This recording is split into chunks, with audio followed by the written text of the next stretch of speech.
Thomas Soto. Et c'est donc Raphaël Antoven. Bonjour Raphaël, la morale de l'info. Bonjour Thomas. Avec ce matin une histoire épouvantable dont Oui. vous nous parlez, un couple de parents... C'est pas du tout Freud qui m'a inspiré. Hein. Non. Vas-y.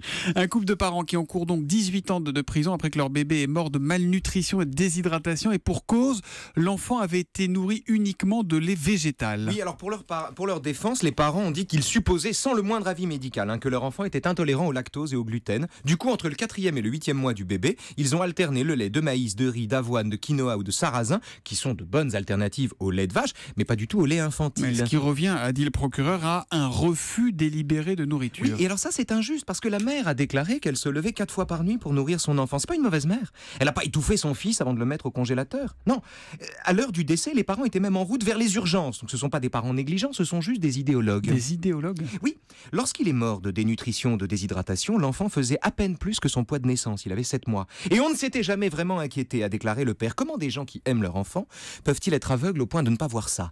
Quelle est la seule chose qui recouvre le réel au point de cacher à des parents que leur enfant est en train d'agoniser? Je sais pas, en tout cas, ce n'est pas la pulsion de meurtre ni l'indifférence. Non, ni l'un ni l'autre. La seule chose qui puisse aveugler des parents aimants au point de tuer leur enfant, c'est l'idéologie. Mais quelle idéologie? En l'occurrence, c'est le flexitarisme. Le flexitarisme? Oui, quoi c'est un véganisme intermittent. C'est-à-dire, en gros, on ne consomme jamais de viande ni de produits issus de l'exploitation animale, jamais, sauf quand on le fait. C'est-à-dire qu'on voudrait ne pas le faire, mais on le fait parfois, on est flexible. En revanche, pour son bien, on va complètement en priver notre enfant, ce chanceux qui ne connaît pas encore le lait de vache. Le problème des parents n'est pas leur régime, mais le sentiment que le salut de leur enfant, c'est-à-dire le refus du lait de vache, l'emporte sur sa santé, c'est-à-dire le besoin de protéines.